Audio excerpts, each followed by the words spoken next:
Era una tarde de agosto y el sol caía sobre la campiña andaluza como un abrazo ardiente. Las colinas teñidas de ocre y oro se extendían hasta donde la vista alcanzaba, salpicadas de olivos que danzaban con la brisa y de viñedos que prometían un vino generoso. El aire, denso y cálido, traía consigo el perfume embriagador de la lavanda salvaje y el dulce aroma de los nardos de mi patio. También percibía el olor reconfortante del pan recién horneado que salía de la cocina de mi antigua casa de piedra, un lugar donde el tiempo parecía haberse detenido. Mis pies, descalzos y cálidos por el sol, descansaban sobre las frías baldosas del porche. Llevaba puesto un vestido de lino blanco sencillo y ligero, desgastado por los años pero aún capaz de ceñirse a mi cuerpo como una segunda piel. Era una prenda cómoda, un poco amplia en la parte de arriba, con un escote redondo que dejaba al descubierto la base de mi cuello y parte de mi clavícula, y una falda que caía suavemente hasta los tobillos, revelando mis piernas bronceadas con cada movimiento del viento. La tela fina se movía con la brisa, y mi pelo, castaño oscuro con algunas hebras plateadas, recogido en una trenza floja que caía sobre mi hombro, dejaba escapar algunos mechones rebeldes sobre mi frente. No llevaba maquillaje, nunca lo había necesitado. Mi rostro estaba marcado por las mañanas de trabajo en el huerto, por las largas caminatas bajo el sol y por las noches de fiesta en el pueblo. Era yo Isabel, viva, auténtica, sin necesidad de filtros ni artificios.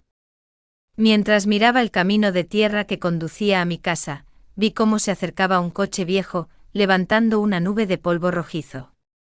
Era un Seat 600, de esos que aún se veían en las aldeas más remotas. Cuando se detuvo ante la verja de hierro forjado, reconocí al instante a mi hija, Sofía, que bajaba sonriendo, su melena castaña ondeando al viento. A su lado, con una bolsa de mimbre llena de provisiones en la mano, estaba Mateo, su marido. Mi mirada se posó en él y por un instante permanecimos suspendidos en un silencio denso, interrumpido solo por el incesante canto de las cigarras. Era inevitable. Nuestros ojos se encontraron y su atención se deslizó casi imperceptiblemente hacia mi pecho, donde un botón desabrochado del vestido dejaba entrever la piel brillante de sudor por el calor. No tenía ninguna intención de provocar.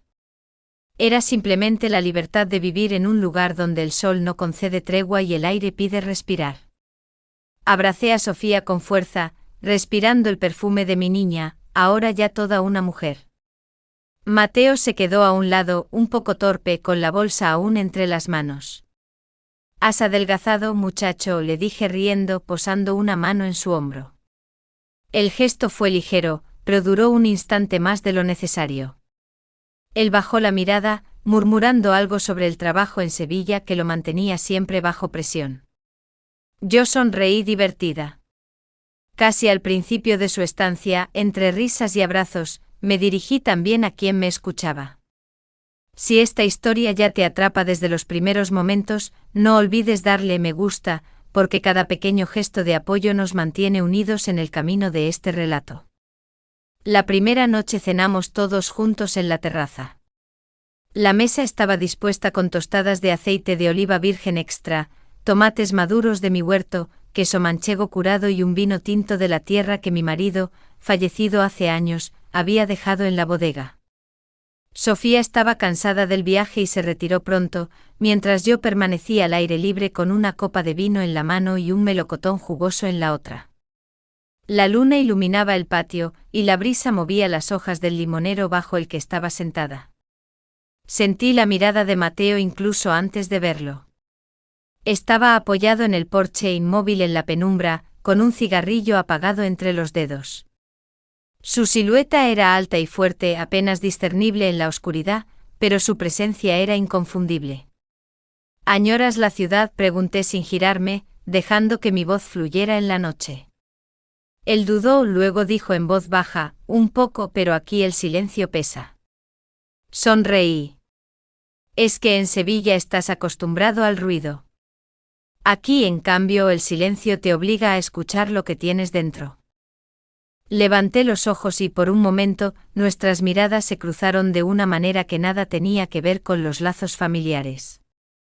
Era la mirada de un hombre que ve a una mujer y de una mujer que sabe que es vista. Mateo apagó el cigarrillo y, casi para protegerse, murmuró que era tarde. Cuando pasó a mi lado, rocé con mis dedos su brazo, apenas un toque. ¿Sabes que eres fascinante cuando guardas silencio?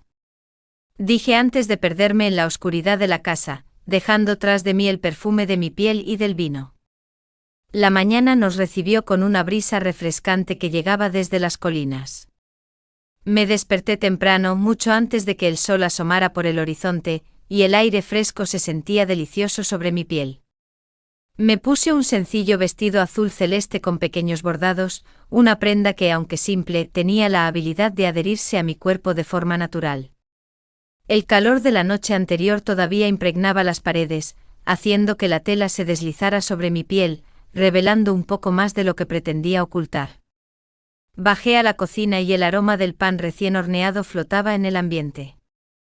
Allí estaba Mateo, de pie frente a la ventana, con solo una camiseta ligera que marcaba la musculatura de su espalda. Parecía pensativo y la luz del amanecer le daba a sus facciones un aire melancólico. ¿Un café?, le pregunté con naturalidad, colocando la cafetera de moka sobre el fuego. Él asintió sin voltearse. Cuando le pasé la taza, nuestras manos se rozaron y el contacto duró un instante más de lo necesario. Sentí el calor de su piel, y él se estremeció como si hubiera recibido una pequeña descarga eléctrica. ¿Nunca te has preguntado cuánto pierden los hombres persiguiendo solo la juventud?, susurré, como si fuera una reflexión en voz alta.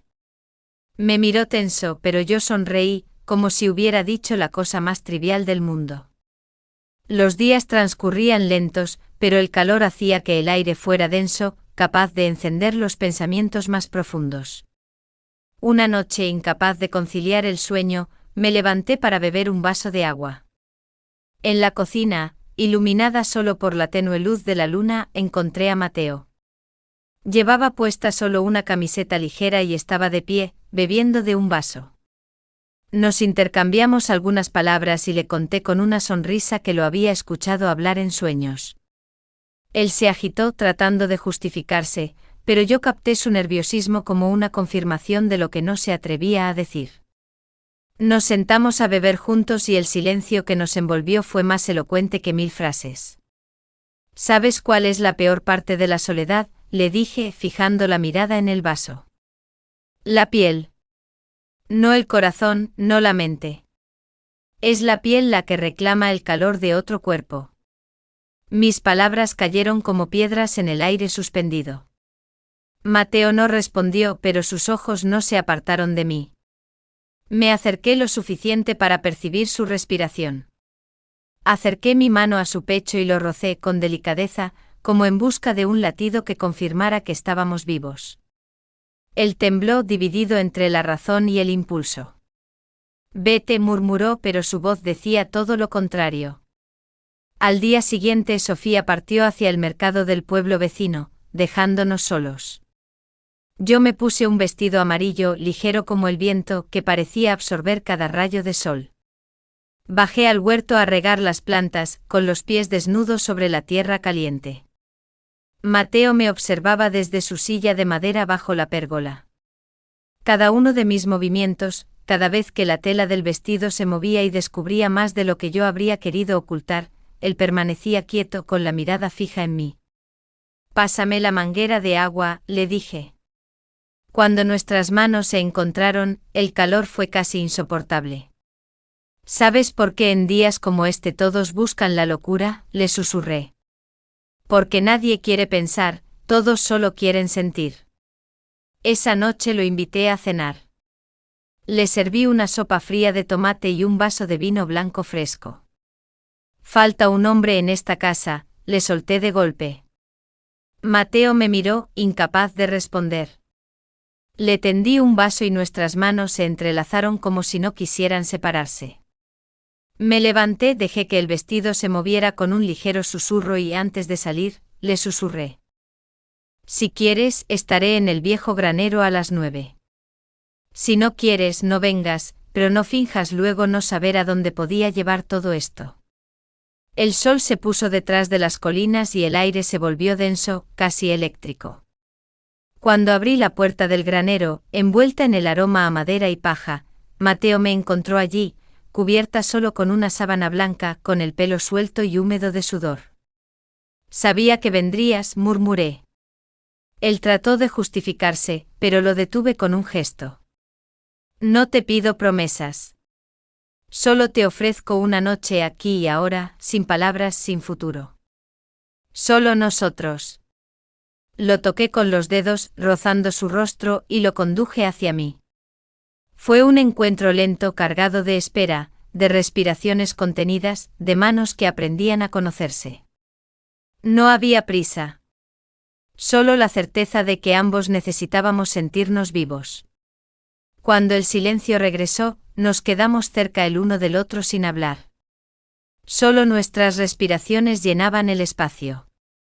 Luego me levanté, volviéndome a envolver en la sábana. No te arrepientas, le dije, dejándolo en el granero con sus pensamientos agitados. A la mañana siguiente todo volvió a la normalidad. Preparamos café en la cocina, dispusimos el pan y el aceite en la mesa, y cuando Sofía regresó, nadie podría haber imaginado lo que había sucedido. Solo nuestros ojos, al encontrarse fugazmente, custodiaban el secreto.